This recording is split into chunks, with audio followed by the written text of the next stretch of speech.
हिंदुस्थानाचा आराध्य दैवत, प्रजाहित दक्षक आणि हिंदवी स्वराज संस्थापक छत्रपती शिवाजी महाराज यांना मानाचा मुजारा.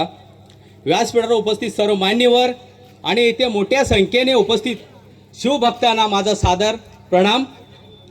आज आपण सर्वजण शिवजयंती साजर करण्यासाठी एकत्र आलो आहोत.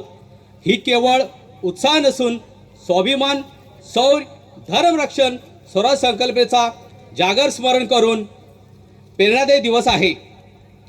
छत्रपती शिवाजी महाराज शून्यातून स्वराज उभे केले. 18 पगड जातीच्या मावळ्यांना एकत्र केले आणि समतेचे राज निर्माण केले. जर छत्रपती शिवाजी महाराज गोव्यात आले नसते तर एकही हिंदू गोव्यात शिल्लक राहिला नसता. महाराजांच्या गोव्यात भूमीत संस्कृतीचं वारं जपण्याचं कार्य केले.